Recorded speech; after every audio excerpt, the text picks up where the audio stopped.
essa ideia do risco, de se lançar nas situações em que você não conhece e aceitar a possibilidade do perigo, né?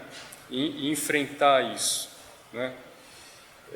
Isso acho que é uma coisa quando você fala isso dentro do trabalho artístico, outra coisa é quando você fala de uma situação, quando você está pendurado em cima de uma montanha, né? A 500 metros do chão, né? É outro significado, né? É outro sentido. Então, essas experiências intensas, acho que produziram duas coisas. Primeiro, uma percepção da necessidade de se estar presente, de se estar buscar sempre esse estado de presença e de atenção. E outra coisa é a possibilidade que isso gera na gente, que é de perceber com grande intensidade as coisas, né? Então, quando você está diante de uma situação não comum, não convencional, e você é exigido no máximo das suas possibilidades de percepção, alguma coisa acorda em você, né? E isso que acorda tem uma inteligência diferente, se movimenta de uma forma diferente. Tem a ver com uma percepção mais cristalina, mais intensa mesmo da realidade. Isso é uma coisa, essas atitudes que a gente colheu dessas experiências também são vivenciadas no desenho, na gravura, na pintura, né? Porque, mais uma vez, eu repito, essas coisas não são distantes umas das outras, mas elas encontram no ser humano, no indivíduo, um ponto de confluência, uma natureza comum, né? Então, todo o tempo a gente buscou trabalhar com essa ideia de urgência, de presença, de realização efetiva, né? E foi um pouco com esse espírito que a gente veio para cá, para cumprir esse programa de residência aqui no IA, em 2011, que nos pedia que trabalhasse de alguma forma com os estudantes, né? Bom, a primeira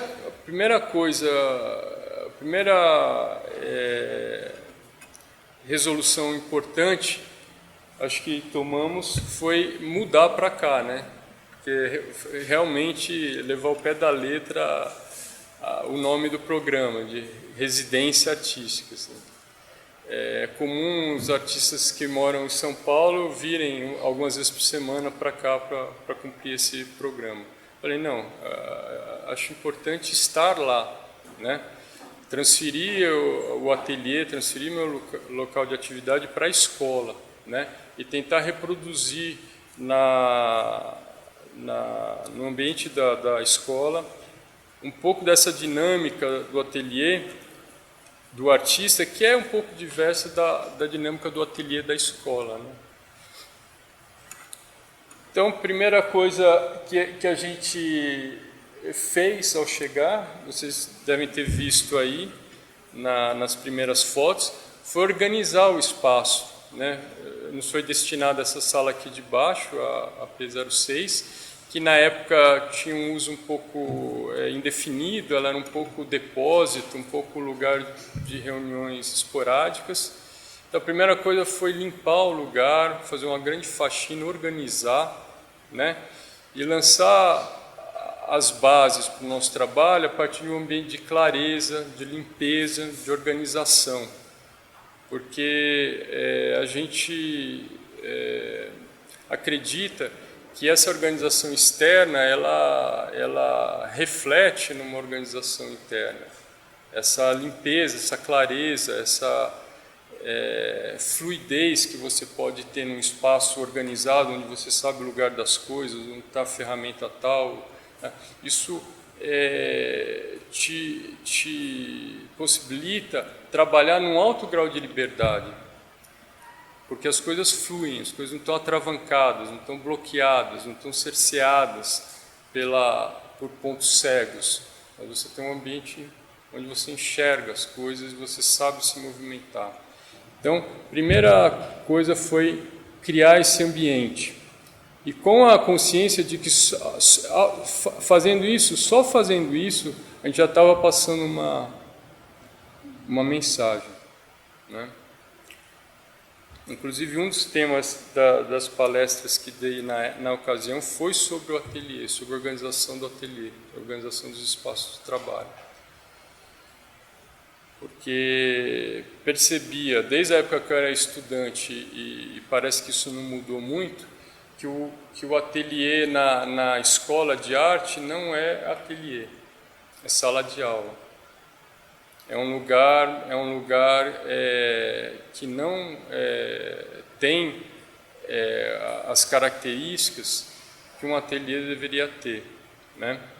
É um lugar onde as pessoas passam, mas onde não se é permitido construir um trabalho em profundidade, né? Por uma série de razões, né? Uma série de razões até práticas. Mas é importante pensar sobre essas coisas, questionar essas coisas. Inclusive porque um dos motivos, a meu ver, de se chamar artistas de fora que não têm um vínculo com a universidade para trabalhar na universidade durante um certo período, é você trazer para a universidade uma visão de fora. E com isso produzir uma crítica. Produzir um pensar crítico sobre a própria dinâmica da universidade. Esse deveria ser um dos grandes produtos da residência artística, né? Não só a experiência em si, que se dá durante o momento, mas essa reflexão que se produziria, né, dessa experiência, né? E a partir do momento que a gente organizou esse espaço de trabalho, a gente começou a trabalhar. Então, a gente tinha encontros mensais, que eram palestras nas quais a gente abordava assuntos específicos. Tinha encontros semanais que eram voltados mais para a transmissão, o desenvolvimento de tudo aquilo que era necessário para fazer o trabalho com a gravura, parte técnica, histórica, prática do trabalho com a gravura, e todos os outros dias, e quando eu digo todos os outros dias, eram todos mesmo, de domingo a domingo, o ateliê estava aberto ao trabalho, para todos aqueles que quisessem entrar e se engajar no trabalho. Então a gente não tinha não tivemos uma inscrição. A gente até começou a fazer isso, mas logo abandonou essa ideia de fazer uma inscrição e de um corpo fixo de participantes e tal. Logo a gente percebeu que a coisa não ia funcionar por aí e optamos por realmente transformar a sala 6 num espaço livre de trabalho. Paralelamente a esse projeto, que era o Projeto Maré, tínhamos atividades o dia todo. Então, todo dia, por exemplo, tinha uma sessão de pintura, à noite, normalmente, depois do trabalho com a gravura durante o dia. Então, todos os dias, alguém se dispunha a posar e quem tivesse interesse em pintar, pintava. A gente produziu, eu pelo menos, produzi um pouco mais de 70 retratos nesse período. e vários outros estudantes fizeram o mesmo.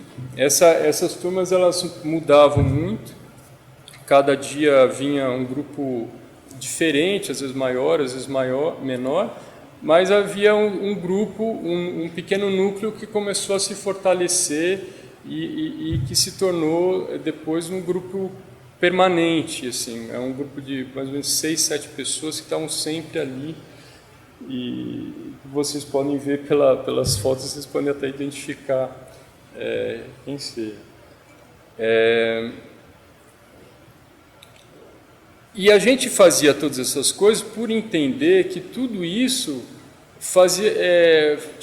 fazia parte de um mesmo projeto, né? A gente entrou aqui com um projeto de gravura, trabalhar xilogravura, mas isso não significa não trabalhar com a pintura, não trabalhar com o desenho, não trabalhar com a leitura, com a discussão, com o estudo da história, da arte. Quer dizer, todas essas coisas, para a gente sempre faziam parte do mesmo problema, né?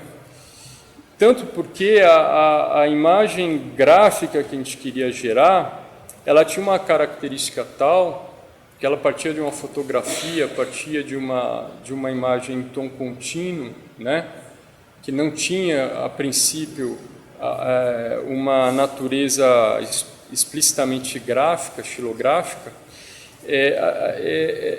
Ela talvez se aproximasse mais de um problema pictórico. A gente tinha que tentar aproximar a linguagem da xilogravura dessa imagem que tinha suas próprias características. E, a nosso ver, a pintura era um caminho para isso também, né? Então, normalmente, as manhãs dedicávamos à gravação, à impressão, às tardes, às vezes, ao desenho, e também à gravação e impressão, e à noite, às pinturas. Fizemos isso durante o segundo semestre de 2011. Além dessas atividades que aconteciam no ateliê, tentamos proporcionar aos estudantes outros tipos de experiência. Então, por exemplo, idas a ateliês de artistas, né? Em São Paulo, por exemplo, a gente pegava o carro e levava o pessoal para conhecer o ateliê de um artista tal, para o pessoal entender como é que essa coisa funcionava, né? Ali, dentro do ambiente do artista, conversar com as pessoas, né? Estabelecer uma relação, não é mais de professor e aluno, mas uma relação direta, né, de conversa, assim. Então, fizemos isso a partir de um determinado momento. Para os estudantes que estavam diretamente ligados à atividade de gravação e impressão da maré, a gente propôs que o grupo fizesse natação junto. Então a gente ia alguns dias por semana nadar num clube que a gente se matriculou aqui perto, na hora do almoço, e essa atividade tinha vários significados. Primeiro era deixar o corpo bem disposto, acordado, são, né, para enfrentar o tamanho do trabalho que a gente tinha para enfrentar, que não era pequeno. Segundo era ter uma experiência direta com a água, sentir a água, perceber como é que esse ambiente, esse elemento funcionava, sentir no próprio corpo isso, e tentar incorporar essas sensações, transformá-las numa memória física que pudesse estar atuando no momento do trabalho com a gravura aqui. Que a nossa grande questão é que a gente estava partindo de uma imagem fotográfica, mas a gente não queria traduzir essa imagem fotográfica mecanicamente. Porque uma coisa é você traduzir os valores tonais da fotografia em termos de uma trama, de uma retícula mecânica. Outra coisa é você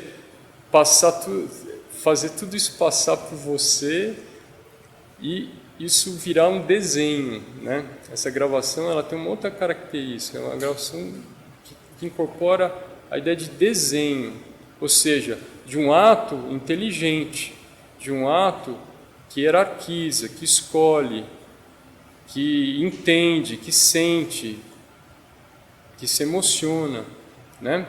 Não é um ato mecânico, né? Então, para isso acontecer, o sujeito tem que estar, vamos dizer, tem que acessar em si uma série de outros recursos que não só da habilidade técnica, né? De gravação, tal. Uma série de práticas fazíamos antes de começar a trabalhar para ajudar o pessoal a ir para o trabalho já com uma outra qualidade de percepção, de atenção, de finura, de sensação e de atitude, chegar acordado, né? Vivo para a coisa, né? Isso envolvia conversas sobre alimentação, conversas sobre conduta de vida, conversas sobre uma série de coisas, né? Porque a gente também filosofa no ateliê, né? Só que a gente filosofa fazendo, né? É a filosofia dos antigos, né? É a filosofia na prática, né? Em ato, né? Eu acho que o artista, de certa forma, recupera essa tradição dos antigos filósofos, né? Ele traz a questão toda para a ação, para a atitude, para a transformação de si, né? Então, esse trabalho ele se desenvolveu durante um semestre e, ao longo desse tempo, a gente foi percebendo que o negócio tinha crescido bastante. A gente começou a ter um monte de ideia tal, e começamos a pensar em outras coisas, né? A princípio, a gente tinha projetado fazer uma única faixa dessa imagem de água, de 1 metro por 4, né? E era isso que a gente ia fazer essa grande faixa com variações de impressão e tal. Aí, já logo de saída, a gente começou a sentir vontade de... Quando eu cheguei e percebi que havia condição para isso, ou seja, a gente tinha um grupo de estudantes bastante estimulado, envolvido, a gente se animou, né? A gente achou que podia crescer um pouco mais esse projeto. E então pensamos que ele podia crescer em dimensão mesmo, essa imagem poderia ser maior, mas também a gente começou a sofrer a interferência de uma série de outras coisas que foram acontecendo aqui no convívio com os estudantes, que nos acordaram para outras possibilidades. Por exemplo, o convívio com os estudantes da música. O IA tem uma situação que eu acredito das mais favoráveis, porque o curso de música e o de artes plásticas convivem no mesmo espaço. Acho isso maravilhoso, porque a atitude que o músico tem pode ensinar muito para o estudante de artes plásticas, e vice-versa, claro, né? E a gente, como tinha esse espaço aberto de trabalho na sala 6, era muito comum, mas muito comum mesmo, que estudantes de música viessem estudar seus instrumentos tal, dentro do ateliê. E a gente facilitava ao máximo essa possibilidade, porque para a gente era ótimo, não só porque a gente ouvia, convivia, conhecia essas pessoas, mas porque também eles eram excelentes modelos para desenhar, para pintar, né? Então, os estudantes se exercitavam também desenhando e pintando os músicos, né? E daí, desse convívio, começou a surgir também a vontade de trabalhar, envolver a música nesse projeto.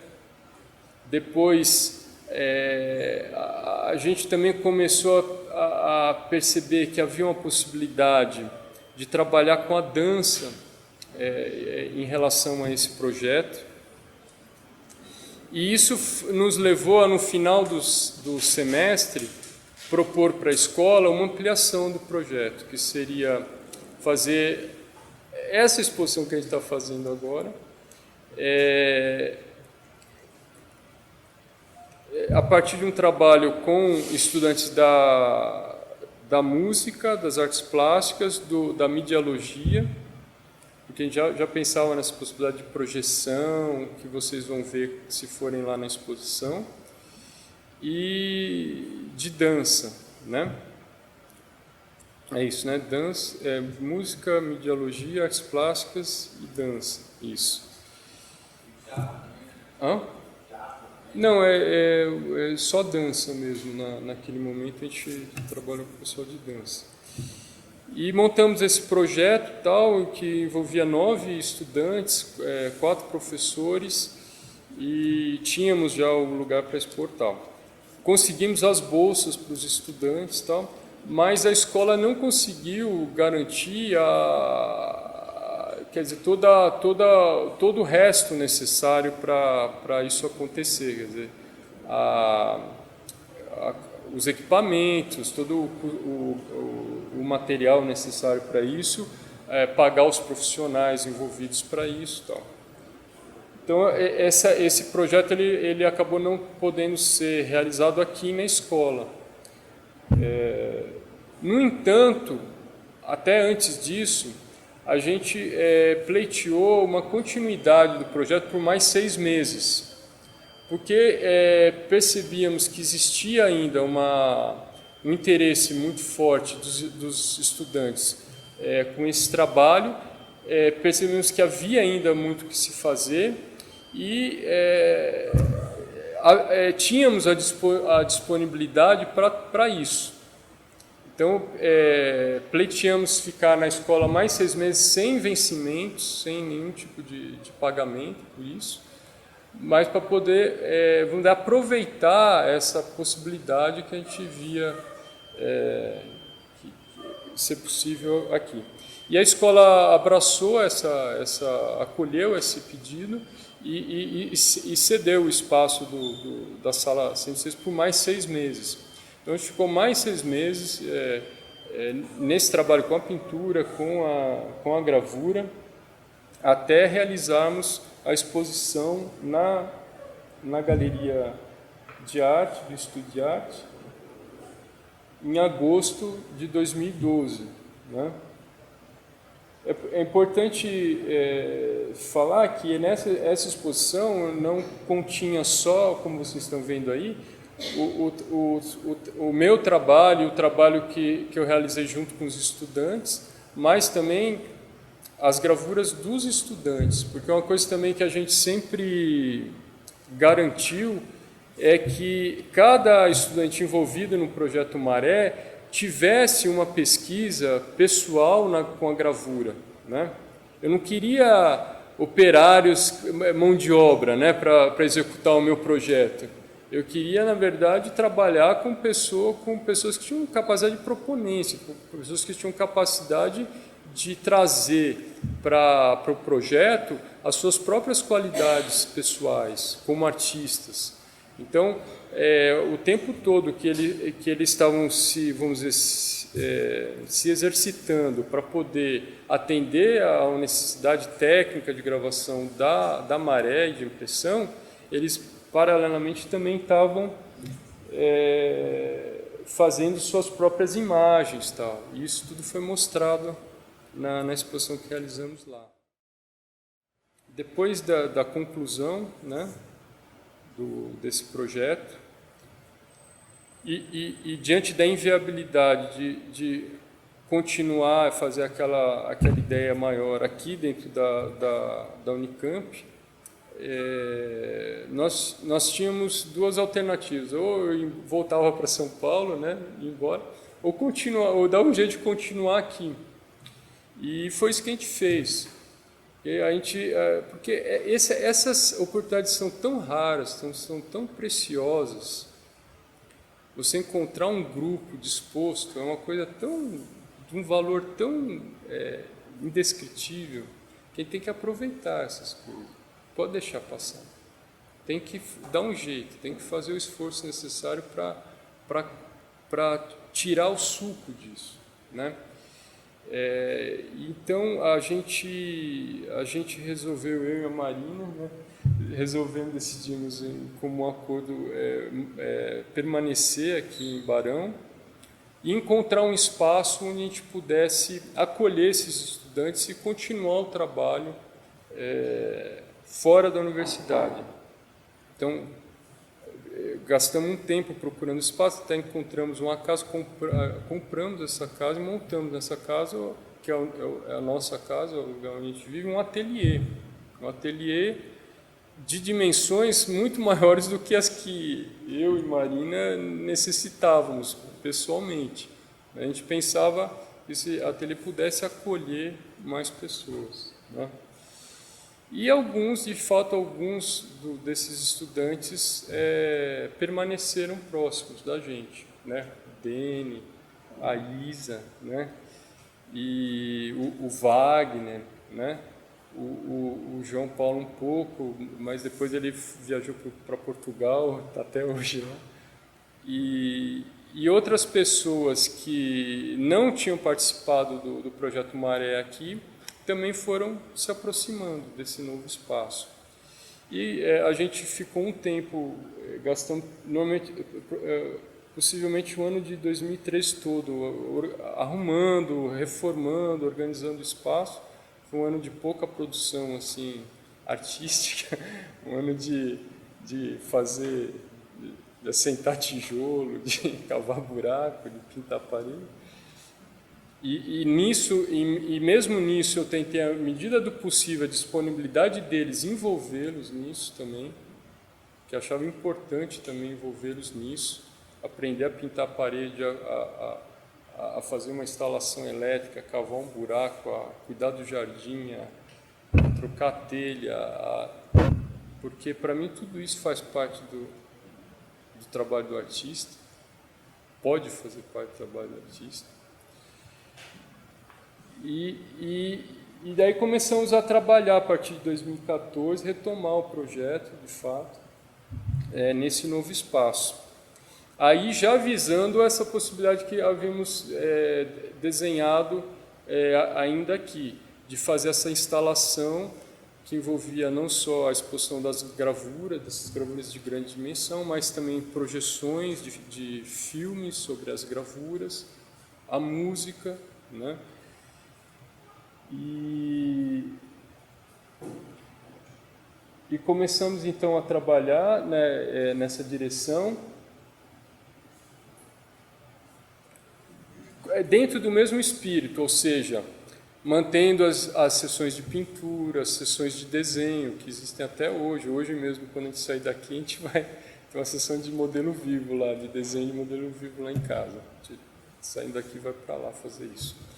Então, a gente manteve todo esse projeto e tentou intensificar essa possibilidade, já que estávamos em casa, né? Não estávamos mais na escola. Então, a gente podia plantar, né? Fazer horta, a gente podia cozinhar, comer junto, né? Organizar o espaço, trabalhávamos, né? Quer dizer, fazer a gravura, fazer a pintura, fazer o desenho, né? Quer dizer, realmente estabelecer uma relação mais familiar, assim, vamos dizer, de trabalho. E isso foi feito com muita consciência, assim, porque eu dei ano em faculdade, muitos anos, em universidade, muitos anos, assim, fui professor de escola, há muito tempo. Em um determinado momento resolvi sair da escola. E sempre fiz isso com muita paixão, com muito amor, com muita entrega, né? Mas a partir do momento percebi que a escola que o que eu queria fazer não cabia mais na escola. Já dentro da escola já fazia coisas que já extravasavam demais assim o formato que a escola podia abrigar. Fui até esse limite. Quando percebi que, além disso, não era possível, resolvi sair da escola. resolvi sair da escola por 2 motivos, para experimentar essa possibilidade de um trabalho pedagógico em arte, fora da escola de arte, e também comprovar uma outra coisa, que também tem a ver com isso, se era possível viver do meu próprio trabalho de artista, né? Eu queria saber se isso era possível, porque desde a minha fase de formação de estudante, eu sempre trabalhei no ateliê, sempre tive um trabalho artístico, mas sempre ou dei aula, ou trabalhei em museu, galeria, enfim, sempre tive uma outra atividade, né, paralela, que sempre respondi com a máxima dedicação, mesmo que dava ao meu trabalho artístico, mas num certo momento percebi que não havia mais como trabalhar com 2 coisas paralelamente. Eu tinha que tentar transformar tudo numa coisa só, né? E foi isso que eu decidi fazer em 2007.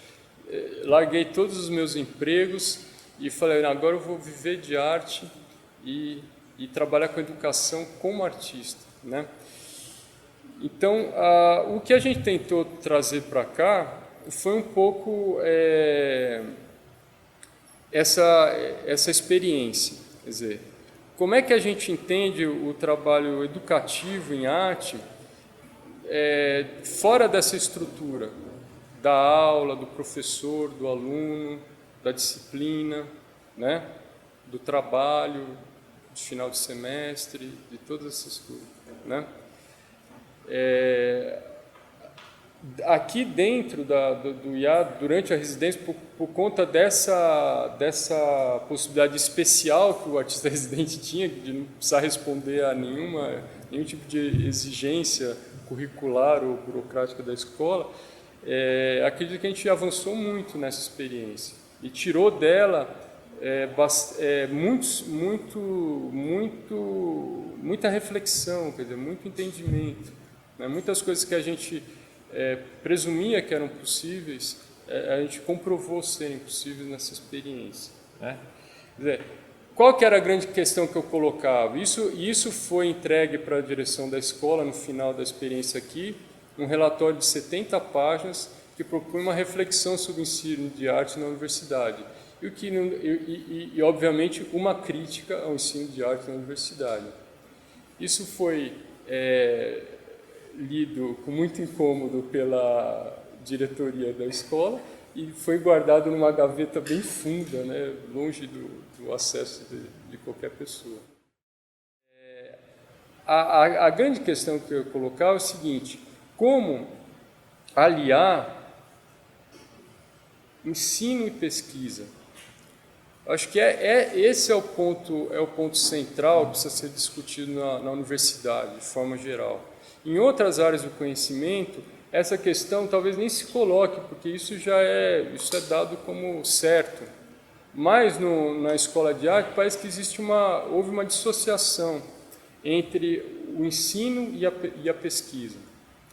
O professor de arte, que na melhor das hipóteses é um artista, quer dizer, tem um trabalho autoral, tem um trabalho próprio, artístico, que está em atividade, ele atua na escola não como artista. Ele não realiza a sua produção, a sua pesquisa dentro da escola. Ele traz para a escola aquilo que ele recolheu dessa experiência no seu próprio ateliê, suas vivências, seus estudos, suas reflexões no ateliê. Ele tem, claro, ele tem a sua obra como referência, mas a atuação dele na escola é de outra ordem, é diferente, né?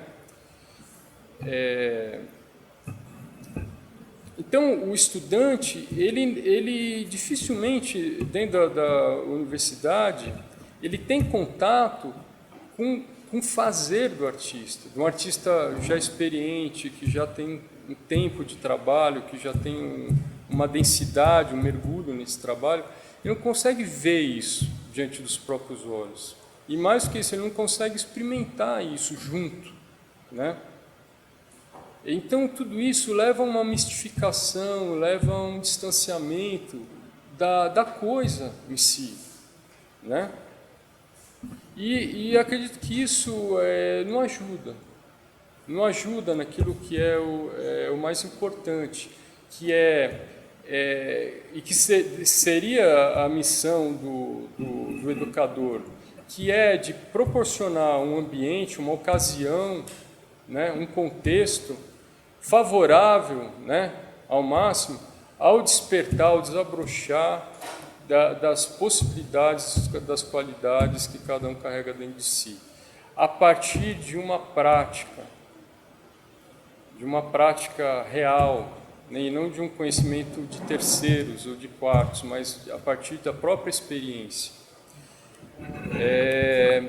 Para isso acontecer de vera, o trabalho tem que ser para valer. Não é trabalho de final de semestre, vai entregar no final de semana, não é trabalho de escola, é trabalho mesmo, né? É um trabalho que tem que ser... isso tudo tem que estar dentro de uma certa carga dramática, né? Que invista o sujeito que está envolvido com aquilo de uma urgência, de um comprometimento, de uma intensidade que o trabalho escolar não exige, né? A gente tinha uma exposição para fazer no final disso tudo, a gente tinha uma série de coisas que precisavam ser atingidas. E tinha um projeto, tinha uma referência, né? Então, isso tudo trouxe aos estudantes uma intensidade que não se encontra normalmente na escola. E o resultado a gente viu diante dos olhos. Vamos dizer, o desenvolvimento desses indivíduos no espaço de 6 meses era gritante, era inegável. Assim, da onde eles partiram para onde eles chegaram depois de 6 meses, apenas 6 meses, era realmente espantoso. Então isso nos animou muito a aprofundar essa experiência, né? A pensar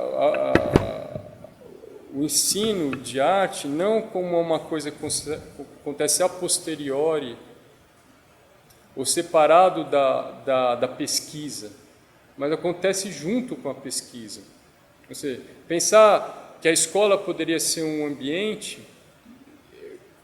cheio de ateliês e que você chamasse artistas a cada ano, a cada 2 anos, artistas visitantes, para desenvolver projetos nessa escola, e os alunos teriam liberdade de se engajar nesses projetos, escolher em quais projetos gostariam de se engajar e mergulharem nessa aventura com aqueles artistas até realizar esses projetos. E que o curso fosse feito disso, de pesquisa, de produção de conhecimento, produção de cultura, produção de algo novo, e não só transmissão daquilo que já se conhece. Com isso, nós estaríamos tirando partido da coisa mais preciosa da escola, que é o convívio das gerações, que é o fato de você ter no mesmo ambiente pessoas jovens, pessoas mais velhas, pessoas menos experientes, pessoas mais experientes. Quando você transfere o trabalho da sala de aula para o ateliê, ou seja, você transforma a relação de ensino-aprendizado em pesquisa,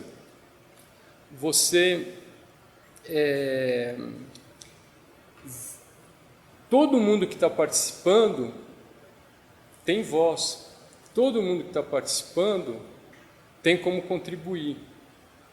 Você transforma as relações, em vez de ser uma relação vertical, né, do que sabe mais para o que sabe menos, né, dessa suposta relação, né, você tem uma relação, na verdade, de diálogo, de conversa, né, E que às vezes o cara que ele é menos experiente numa coisa, mas ele teve uma vivência com outra coisa que ele traz. E às vezes até a inexperiência, a ingenuidade que ele traz, isso revela coisas que aquele que já está tão acostumado a fazer de determinado jeito não consegue mais ver. Então isso ajuda às vezes a refrescar, a renovar o pensar, né? Então era tudo isso isso era fundamentalmente o que a gente queria experimentar aqui.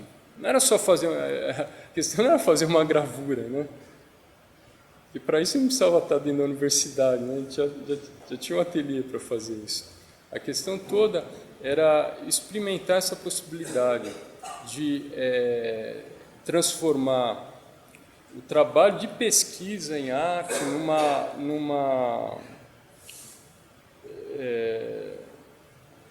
numa possibilidade, numa ocasião, vamos dizer, benéfica para o desenvolvimento do desenvolvimento, em primeiro lugar, dos indivíduos que estão envolvidos, que não é só do estudante, mas é do artista também, todo mundo.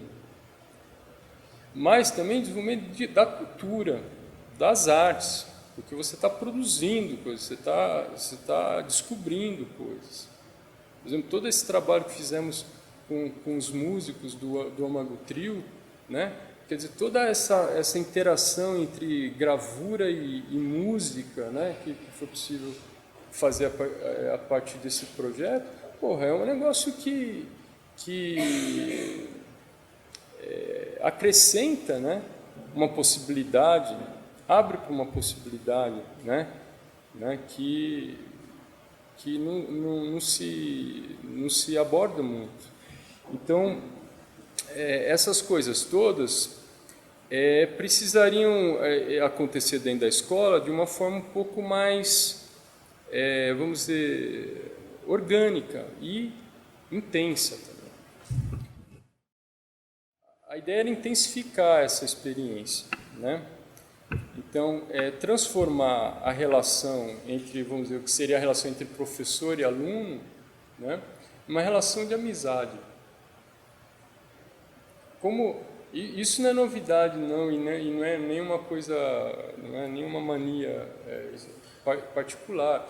Essa definição, por exemplo, você vai encontrar em Pitágoras, né? Ele colocava as coisas nesse termo.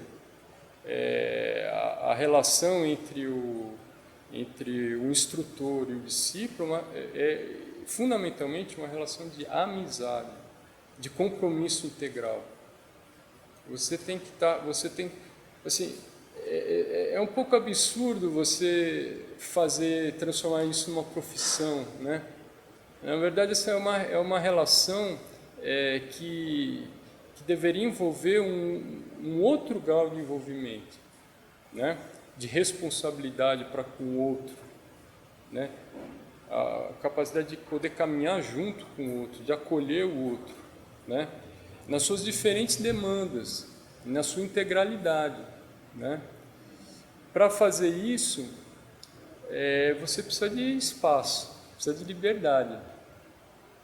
Não dá para fazer isso dentro das caixinhas. Dá para fazer muita coisa dentro das caixinhas. E eu digo isso porque está longe de mim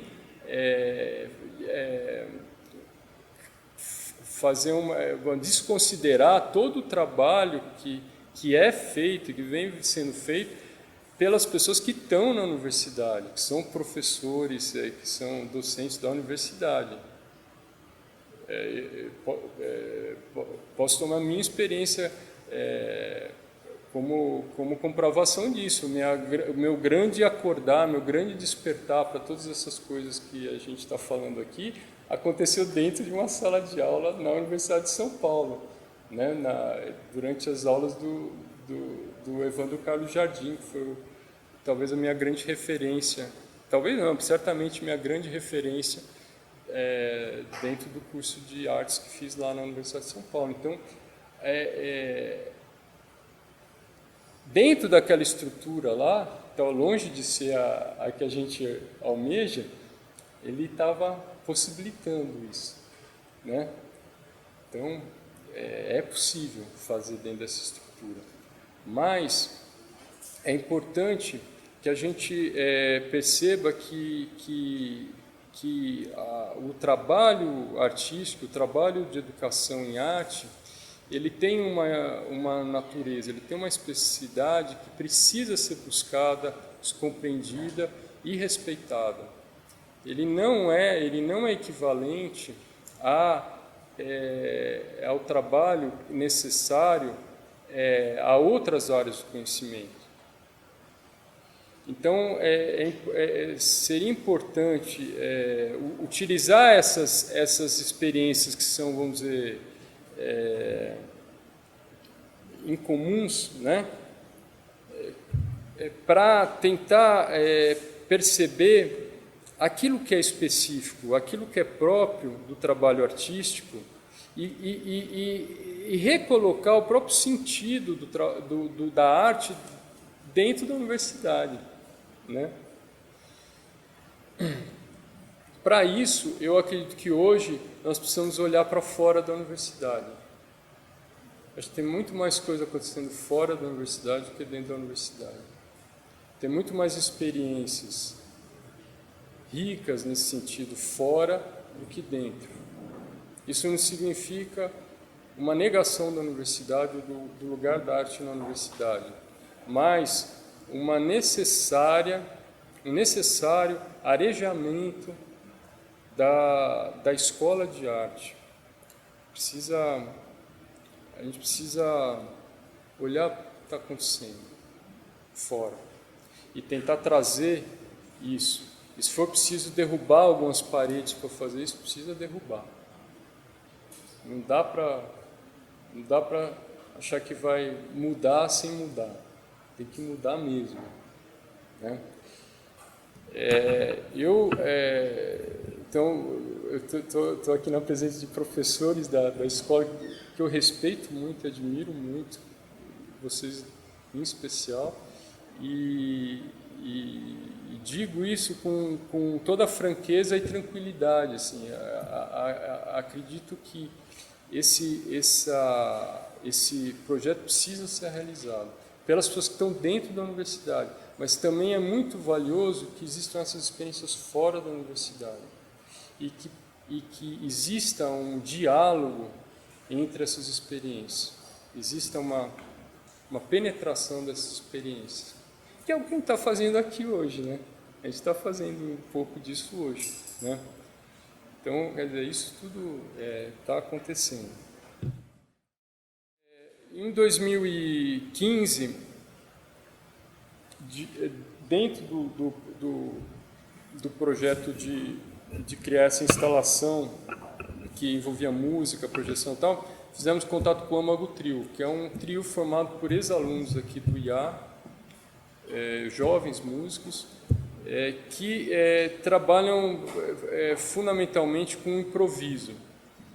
É um grupo realmente absurdamente bom, assim, são músicos muito qualificados. Eu acho que o nível de estudantes de música aqui do IA é fenomenal. Assim, eu não sei como é que está agora, mas na época que a gente conviveu aqui, a gente conheceu gente assim de primeiríssima, assim, entre os estudantes, né?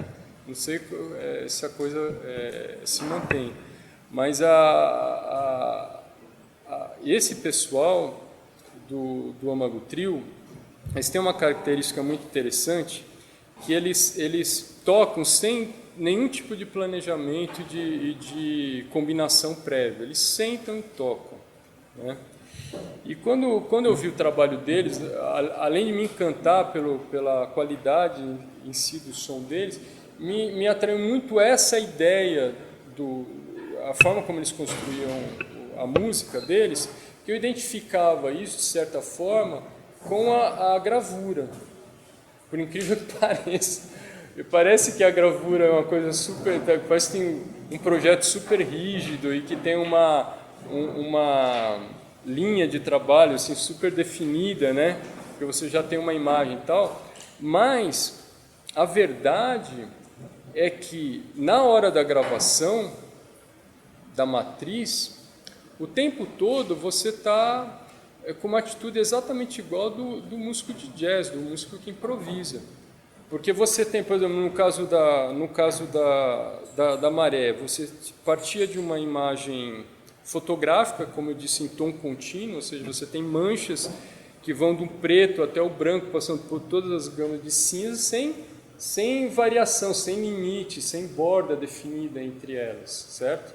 E você tinha que traduzir isso numa estrutura binária, encavo-relevo, tinta não tinta, e que se decompõe, né, para atingir os meios tons numa trama gráfica, mais ranhuras, menos ranhuras, mais aberto, menos aberto, né? Agora, a decisão do que fazer ali na hora, se eu vou fazer 5 cortes, um corte, o corte mais largo, mais fino, em que direção, qual a sinuosidade desse corte, como é que ele vai acontecer, isso era decidido a cada instante, a cada corte, com a mesma dramaticidade que o músico que improvisa vivencia, ou seja, você fez, está feito, não tem como voltar atrás. Se tocou uma nota, está tocada, não tem como voltar e destocar a nota, né? A pessoa fingir que não ouviu. Não, finge que não ouviu isso, vou começar de novo. Não, já era, né? E a xilogravura tem isso, você cortou, está cortado, não tem como voltar atrás. Então, essa afinidade, entre outras, que eu percebi nos 2 trabalhos, me levou a convidá-los a fazer parte desse projeto. E isso envolveu todo também uma aproximação. Foi isso, com muita conversa, cozinhar, comer, viajar, ir lá para o mar, gravação de mar, né? Ouvir coisas juntos, né? Uma construção, vamos dizer, de uma possibilidade de diálogo. Você, para conseguir conversar com o outro, precisa estabelecer uma linguagem comum, não é isso? Você precisa falar, vamos ver se a gente está falando a mesma coisa. Né? Não dá para você chegar e sair falando, né? Você faz isso quem está querendo só falar, não está querendo ouvir, mas se você está interessado em ouvir, não só em falar, mas em ouvir, você tem que ir com calma. Você tem que preparar o ambiente da escuta. Esse ambiente da escuta é um ambiente da confiança, é um ambiente da amorosidade, né? Você tem que garantir, né? Então isso levou um tempão, tal. A gente ficou 1 ano trabalhando nisso, fazendo experiências e tal, até que no começo desse ano tivemos uma imersão de 10 dias em estúdio de gravação e tal, e é onde saiu toda a trilha, né, sonora, por falta de nome melhor, da exposição, né? Essas composições, né? Talvez nem dê para chamar de composição, porque tudo foi feito com improviso.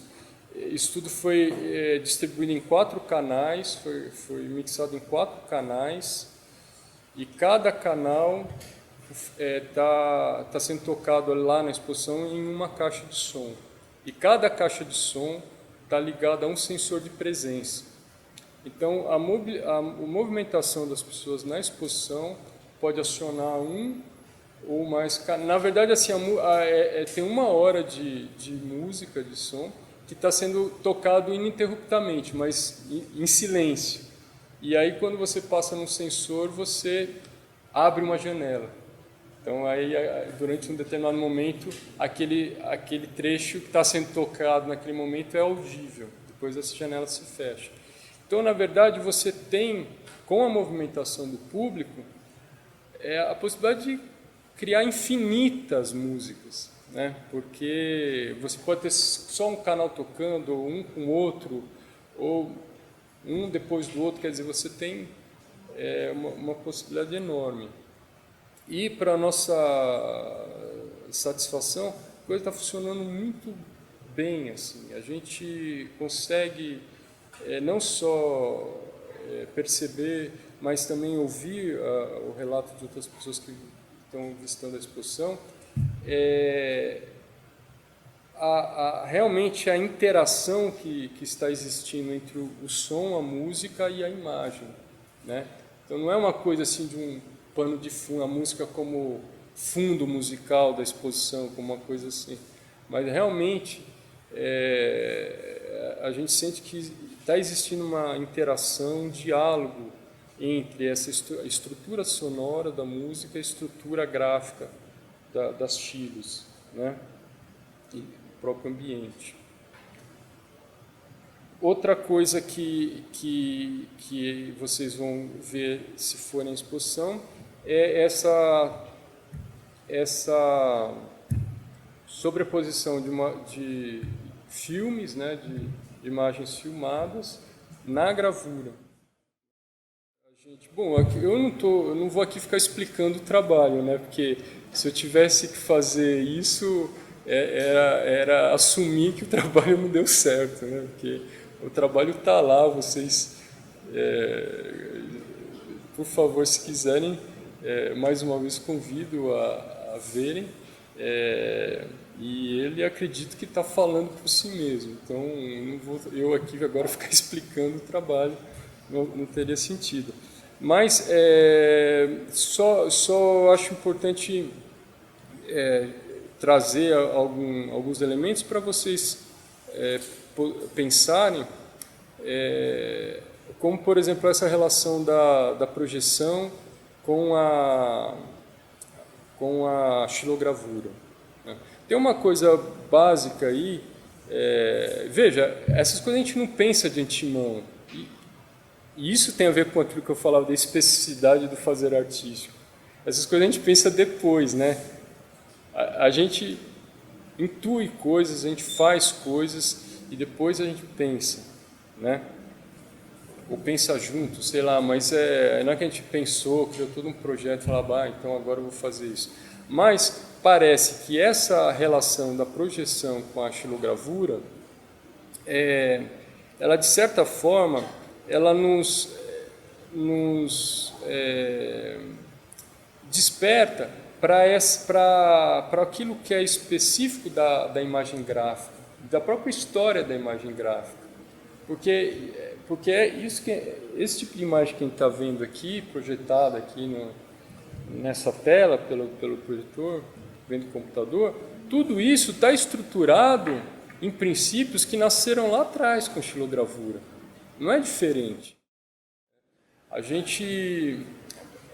Uma coisa que muitas pessoas, quando olham a xilogravura, falam, puxa, mas essa imagem parece que tem movimento, parece que tem um movimento, né?